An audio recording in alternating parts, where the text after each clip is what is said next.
तो जय हिंद साथियों, आज की इस वीडियो में देखने वाले हैं RRB LP psycho test exam 2025 RRB LP t score marks कैसे निकाला जाता है, यानी कि सीबीएटी का टी स्कोर मार्क्स कैसे निकाला जाता है। इस वीडियो में पूरी डिटेल के साथ बताएंगे। और जो 5 बैटरी टेस्ट पूछा गया था, क्या अब की बार भी जो री एग्जाम होगा उसमें भी 5 बैटरी टेस्ट पूछा जाएगा क्या, इस वीडियो में पूरी डिटेल के साथ बताएंगे। जैसा कि आप सभी को पता होगा, बहुत सारे छात्र का यहाँ पर मेमोरी टेस्ट में यहाँ पर प्रॉब्लम हुआ था। तो क्या मेमोरी टेस्ट का ही सिर्फ एग्जाम होगा या पूरा 5 बैटरी टेस्ट का एग्जाम होगा, और 5 बैटरी टेस्ट कौन कौन सी बैटरी टेस्ट की आने की उम्मीद है, यानी कि ये 5 बैटरी टेस्ट जो पूछा गया था अब की बार 15 जुलाई 2025 को पूछा गया था वही पूछा जाएगा या दूसरा पूछा जाएगा। और एएलपी सीबीएटी का कोर्ट केस के बारे में न्यू अपडेट किया है, इस वीडियो में पूरी डिटेल के साथ जानकारी देंगे। टी स्कोर मार्क्स कैसे निकलता है, क्या 42% मार्क्स लाना होता है टी स्कोर या 42 मार्क्स लाना होता है टी स्कोर, इस वीडियो में पूरी डिटेल के साथ बताएंगे। क्या अब ये वैकेंसी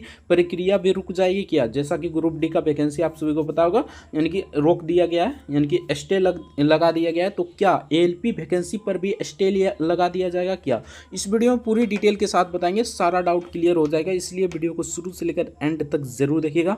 चैनल पर नए तो चैनल को सब्सक्राइब जरूर से कर लीजिएगा। रेलवे की पल पल अपडेट के लिए वीडियो को लाइक नहीं की तो वीडियो को लाइक जरूर से कर दीजिएगा। अपने दोस्तों के पास भी इस वीडियो को शेयर जरूर कर दीजिएगा। तो चलिए हम फटाफट से वीडियो को शुरू करते हैं। तो चलिए फ्रेंड्स, जैसा कि आप सभी को पता होगा 15 जुलाई 2025 को आपका सीबीएटी का एग्जाम हुआ था, जिसमें 5 बैटरी टेस्ट पूछा गया था, जिसमें मेमोरी टेस्ट हो गया, ठीक ना। उसके बाद यहाँ पर देख सकते हैं वॉच एम क्लॉक टेस्ट हो गया, ठीक ना, वॉच एंड क्लॉक टेस्ट हो गया। उसके बाद तो फ्रेंड्स यहाँ पर देख सकते हैं 5 बैटरी टेस्ट ये पूछा गया था, जिसमें से आपको यहाँ पर मेमोरी टेस्ट में बात करें तो 24 क्वेश्चन। उसके बाद यहाँ पर देख सकते हैं आपका इसमें वॉच एंड क्लॉक टेस्ट में बात करें तो 20 क्वेश्चन, कुछ इस प्रकार के क्वेश्चन पूछा गया था, ठीक ना। तो अब बात करते हैं कि क्या यही 5 बैटरी टेस्ट पूछा जाएगा या सिर्फ और सिर्फ एक ही बैटरी टेस्ट पूछा जाएगा मेमोरी टेस्ट में, जिसका प्रॉब्लम था, तो सिर्फ और सिर्फ मेमोरी टेस्ट का ही यहाँ पर सीबीएटी एग्जाम लिया जाएगा। तो ये बात नहीं है, ठीक ना, सबका लिया जाएगा। यानी 5 बैटरी टेस्ट होता है तो 5 बैटरी टेस्ट का यहाँ पर सीबीएटी यानी कि साइको टेस्ट लिया जाएगा, ठीक ना। ये कंफ्यूजन में मत रहिए आपकी एक ही बैटरी टेस्ट का लिया जाएगा या 2 बैटरी टेस्ट को। तो यहाँ पर देख सकते हैं सभी टेस्ट का यानी सभी एग्जाम लिया जाएगा 5 बैटरी टेस्ट का। हालांकि ये बैटरी टेस्ट जो आया है 15 जुलाई 2025 को, ये बैटरी टेस्ट आने की पूरी संभावना नहीं है कि यही आएगा, ठीक ना। बाकी एक आध हो मिल सकता है, लेकिन पूरी संभावना नहीं है कि जो बैटरी टेस्ट यानी कि 15 जुलाई 2025 को दिया गया था वही बैटरी टेस्ट पूरी संभावना नहीं है कि आएगा, ठीक ना। तो कुछ इस प्रकार की जानकारी है। अब बात करते हैं यहाँ पर कोर्ट में केस हुआ था उसके मामले में, ठीक ना। तो वो मामला बिल्कुल रफा दफा हो गया, ठीक ना। वो केट यानी कोर्ट केस के बारे में कोई अपडेट नहीं है, अभी तक कोई सुप्रीम कोर्ट इस पर एक्शन नहीं लिया, ठीक ना। तो आपको घबराने की आवश्यकता नहीं है। जो भी मतलब कि छात्र या स्टूडेंट या संस्था वाले इस पर केस किए हैं, यानी कि आपका सीबीएटी एग्जाम पर केस किया था, जैसा कि आप सभी को पता होगा पिछली वीडियो में हम बताए थे, तो उस केस का स्टेटस अभी कुछ नहीं पता चल रहा है, ठीक ना। बाकी जो भी अपडेट आएगा सबसे पहले आपको इसी चैनल पर देखने को मिलेगा, इसलिए चैनल को सब्सक्राइब करना ना भूलिएगा, ठीक ना। अब बात करते हैं फ्रेंड्स यहाँ पर टी स्कोर मार्क्स। बहुत सारे छात्र का कंफ्यूजन है, टी स्कोर मार्क्स कैसे निकलता है, क्या 42% मार्क्स लाना होता है या टी स्कोर 42 मार्क्स लाना होता है। तो इस वीडियो में पूरी डिटेल के साथ जानकारी देंगे, इसलिए वीडियो को शुरू से लेकर एंड तक जरूर देखिएगा। तो चलिए फ्रेंड्स, अब बात करते हैं आपका यहाँ पर टी स्कोर। तो आप आरडीएसओ के वेबसाइट पर आइएगा, जैसा कि यहाँ पर देख सकते हैं आरडीएसओ के वेबसाइट पर आ जाइएगा। उसके बाद 5 नंबर में देखिएगा तो आपका सीबीएटी यानी साइको टेस्ट के बारे में बताया गया है, और यहाँ पर टी स्कोर के बारे में बताया गया, ठीक ना। जैसा कि आप सबको पता होगा सीबीएटी में आपका टी स्कोर मार्क्स निकलता है, ठीक ना। तो चलिए यहाँ पर बात करते हैं टी स्कोर मार्क्स मैक्सिमम कितना हो सकता है। तो मैक्सिमम आपका 80 हो सकता है, ठीक ना, यानी कि मैक्सिमम से मैक्सिमम आपका 80 हो सकता है। लेकिन 2018 की बात करें तो किसी का भी यहाँ पर 80 मार्क्स नहीं आया था सीबीएटी में। उसके बाद मिनिमम की बात करें तो मिनिमम यहाँ पर 20 मार्क्स हो सकता है, यानी कि मैक्सिमम आपका 80 और मिनिमम 20 मार्क्स आपका टी स्कोर मार्क्स हो सकता है, ठीक ना। अब बात करते हैं टी स्कोर मार्क्स कैसे निकलता है। तो यहाँ पर इसी यानी कि इसी वेबसाइट पर आइएगा आरडीएसओ के वेबसाइट पर, और 5 नंबर पर ही नीचे स्क्रॉल कीजिएगा तो यहाँ पर देख सकते हैं कुछ इस प्रकार बताइएगा टी स्कोर मार्क्स का ये फॉर्मूला है। जैसे कि यहाँ पर देखिए टी बराबर 50+10 कंपलसरी है। ये हर एक यानी कि स्टूडेंट जिसका भी टी स्कोर मार्क्स निकाला जाएगा उसमें रहेगा, ठीक ना, 50+10, ठीक ना। उसके बाद एक्स एक्स की बात करें तो जो भी छात्र होगा उसका मार्क्स जितना होगा उसको उसे एक्स से डिनोट यहाँ पर किया जाएगा। उसके बाद करें मीन की, तो मीन जो भी यानी कि शिफ्ट में बैठे होंगे छात्र, ठीक ना, उस शिफ्ट का यानी कि कितना स्टूडेंट था। उसके बाद स्टैंडर्ड डिविएशन यानी कि सब कुछ गुना भाग कर स्टैंडर्ड डिविएशन भी निकाल कर और पूरा निकाल दिया जाएगा, ठीक ना। अब बात करते हैं, इसमें बहुत सारे छात्र का ये भी कन्फ्यूजन है, क्या ऑल ओवर यानी कि पूरा जोन जैसे कि हो गया, ठीक ना, यानी कि 21 आरआरबी है तो 21 आरआरबी पर यहाँ पर टी स्कोर मार्क्स निकाला जाएगा, या प्रॉपरली मान लीजिए आप पटना जोन से फॉर्म भरे हैं या कोई भी जोन से, प्रयागराज हो गया, ठीक ना, इलाहाबाद मुंबई जोन से, मान लीजिए हम मुंबई जोन से आप फॉर्म भरे हैं, तो बहुत सारे छात्र का ये डाउट है कि मुंबई जोन से हम फॉर्म भरे हैं तो सिर्फ और सिर्फ मुंबई जोन का ही टी स्कोर यानी कि स्टैंडर्ड डिविएशन और मीन यानी कि स्टैंडर्ड डिविएशन और मीन निकाला जाता है, तो पूरा छात्र को लिया जाता है, ठीक ना। पहले आपका यानी कि जो भी होगा, ठीक ना, 2 कंडीशन बनता है, लेकिन 90% चांस है कि यही कि आपका किस पर निकाला जाएगा, तो आपके जोन पर, यानी कि जिस भी आरआरबी से आप फॉर्म भरेंगे उसी आरआरबी से आपका स्टैंडर्ड डिविएशन और यहाँ पर देख सकते हैं मीन निकाला जाएगा। और 10% के चांसेस है कि आपका ओवरऑल में यानी कि 21 आरआरबी में भी निकाल सकता है, ठीक ना। तो कुछ इस प्रकार की जानकारी है, बेसिक तरीके कैसे आप समझ गए होंगे, ठीक ना। उसके बाद एग्जाम्पल के तौर पर भी यहाँ पर समझा दिया गया टी स्कोर मार्क्स कैसे निकाला जाता है। जैसे कि मान लीजिए एक छात्र है, ठीक ना, मान लीजिए कोई भी छात्र है, उसका मान लीजिए सब्जेक्ट में स्कोरिंग कितना आया, तो 20 मार्क्स आया, ठीक ना। उसके बाद मीन इसका निकाला गया तो 14 आया, ठीक ना। उसके बाद इसका स्टैंडर्ड डिविएशन निकाला गया तो यहाँ पर देख सकते हैं 3 आया, ठीक ना। अब इसको यहाँ पर देखिए 50 + 10 और इसका मार्क्स कितना था, 20 मार्क्स था, 20 मार्क्स हो गया, ठीक ना। स्टैंडर्ड डिविएशन कितना था, यहाँ पर देख सकते हैं 3 था, 3 है स्टैंडर्ड डिविएशन इसका। उसके बाद यहाँ पर बात करते हैं मीन मतलब माध्य होता है, ठीक ना, माध्य।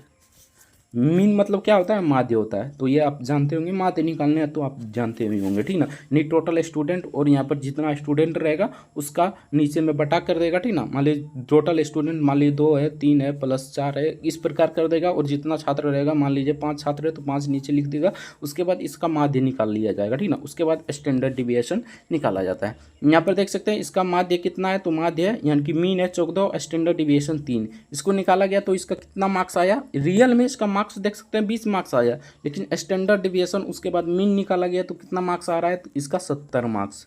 तो कुछ इस प्रकार आप देख सकते हैं। जैसे कि मान लीजिए आप एक बैटरी टेस्ट में आप मान लीजिए इसमें 24 क्वेश्चन है, ठीक ना, मान लीजिए इसमें 15 क्वेश्चन, मान लीजिए 20 क्वेश्चन सही कर दिए, ठीक ना। 20 क्वेश्चन यहाँ पर 20 क्वेश्चन का एग्जाम्पल लिया है तो 20 क्वेश्चन का ही एग्जाम्पल ले लेते हैं, ठीक ना। यहाँ पर देख सकते हैं इसमें आप मान लीजिए 20 क्वेश्चन पूछा गया, इसमें नहीं है, ठीक ना। इसमें यहाँ पर 24 क्वेश्चन पूछा गया तो मान लीजिए आप 20 क्वेश्चन सही कर दिए, तो यहाँ पर देख सकते हैं आपका 20 क्वेश्चन यहाँ पर आ गया, यानी कि आपका 20 क्वेश्चन जो सही किए हैं वो हो गया, ठीक ना। उसके बाद यानी कि मीन निकाला गया तो मीन आपका 14 हुआ, ठीक ना। उसके बाद स्टैंडर्ड डिविएशन 3 हुआ तो आपका मार्क्स कितना आ रहा है, 70, ठीक ना। अगर मान लीजिए आपका 15 हो रहा है, ठीक ना, तो इससे कम आएगा, 70 से कम हो जाएगा, ठीक ना। तो कुछ इस प्रकार आप सोच सकते हैं, ठीक ना। बाकी इसमें बात करें आपका 90% चांस है कि आपका जोन का ही स्टैंडर्ड डिविएशन और मीन निकाला जाएगा, ठीक ना। यही दोनों अफेक्ट करेगा आपके रिजल्ट में, स्टैंडर्ड डिविएशन और मीन। बाकी ये सब तो कंपलसरी होता है, जितना मार्क्स लाएंगे उतना, यानी कि 50 + 10 और जितना मार्क्स लाएंगे उसको इंक्लूड किया जाएगा। और सबसे यहाँ पर डिपेंड करता है मीन और स्टैंडर्ड डिविएशन, इसी पर आपका यानी कि साइको में कितना मार्क्स आएगा इसी पर डिपेंड करता है। तो कुछ इस प्रकार आप देख सकते हैं। बाकी 90% चांसेस है फ्रेंड्स कि आपका यहाँ पर स्टैंडर्ड डिविएशन और मीन आपके जोन, जिस भी जोन से आप फॉर्म भरेंगे उसी जोन पर इनको निकाला जाएगा, उसी जोन में निकाला जाएगा, ओवरऑल में नहीं निकाला जाएगा, ठीक ना। ओवरऑल में आपका 10% की चांसेस है, बाकी 90% चांस है कि आपके जोन से ही स्टैंडर्ड डिविएशन और मेन निकाला जाएगा। तो कुछ इस प्रकार की जानकारी है, अब ये होप समझ में आ गया होगा पूरा। अब बात करते हैं फ्रेंड्स, बहुत सारे छात्र का यहाँ पर डाउट था कि स्टैंडर्ड डिविएशन या मीन, तो ये तो समझ में आ गया आपको, स्टैंडर्ड डिविएशन मीन आपको समझ में आ गया होगा, आई होप। अगर कोई भी डाउट हो तो कमेंट करके जरूर बताइए। अगले वीडियो में हम इसको अच्छे से एक्सप्लेन करेंगे, मीन क्या होता है, स्टैंडर्ड डिविएशन क्या होता है, सभी को अच्छे से निकाल कर बताएंगे। इसलिए चैनल को सब्सक्राइब जरूर से कर लीजिएगा। एक बात यहाँ पर और फंसता है कि बहुत सारे छात्र का यहाँ पर मतलब कमेंट आ रहा था कि 42% मार्क्स लाना होता है, यानी कि आप सभी को पता होगा बहुत सारे यहाँ पर यूट्यूब चैनल पर बताया जा रहा है कि 42% मार्क्स। तो यहाँ पर देखिए बहुत सारे छात्र का यहाँ पर कन्फ्यूजन है, क्या टी स्कोर 42% होना चाहिए या 42 मार्क्स यानी कि टी स्कोर होना चाहिए? तो 42% बिल्कुल नहीं होना चाहिए, ठीक ना, 42% बिल्कुल नहीं होना चाहिए, 42 टी स्कोर 42 होना चाहिए। जैसे कि यहाँ पर देखिए 70 आ गया, इसका टी स्कोर कितना आ गया, 70 आ गया, ये बिल्कुल पास है, ठीक ना। मान लीजिए इसका आ जाता 30 तो ये बिल्कुल फेल था, ठीक ना। टी स्कोर आपका यहाँ पर आना चाहिए कितना, तो 40, टी स्कोर कितना आना चाहिए 40, तो कुछ इस प्रकार 42, सॉरी यहाँ पर 40 नहीं 42, ठीक ना। तो कुछ इस प्रकार आप देख सकते हैं 42% जो भी बता रहा है वो फेक बता रहा है, ठीक ना, 42% नहीं होगा, ठीक ना, 42 टी स्कोर 42 होगा। तो कुछ इस प्रकार आप देख सकते हैं, ठीक ना, कितना होगा, तो टी स्कोर 42 आपका होगा, ये ठान कर रखिए, ठीक ना। अब कोई भी वीडियो देखने की आपको आवश्यकता नहीं है। आई होप सारा डाउट क्लियर हो गया होगा। कोई भी डाउट हो तो कमेंट करके जरूर बताइएगा। बाकी ये मीन और स्टैंडर्ड डिविएशन अगर नहीं समझ में आया है तो कमेंट करके जरूर बताइएगा। इस पर एक प्रॉपर वीडियो लाएंगे, उसमें बता देंगे आपका मीन कैसे निकाला जाता है और स्टैंडर्ड डिविएशन कैसे निकाला जाता है। इस वीडियो में बताना पॉसिबल नहीं है क्योंकि यहाँ पर देख सकते हैं टाइम ज़्यादा हो गया, ठीक ना। तो कुछ इस प्रकार की जानकारी है फ्रेंड्स। और यहाँ पर कोर्ट केस की बात करें तो कोर्ट केस के में कोई यानी कि न्यू अपडेट की बात करें तो कोई भी स्टेटस इसका मतलब सही नहीं हुआ है, ठीक ना। और यहाँ पर कोर्ट मतलब मानने का बात तैयार ही नहीं है, ठीक ना। पहले आपको पता होगा CAT यानी कि CAT जाता है, उसके बाद आपका जाता है हाई कोर्ट, उसके बाद सुप्रीम कोर्ट।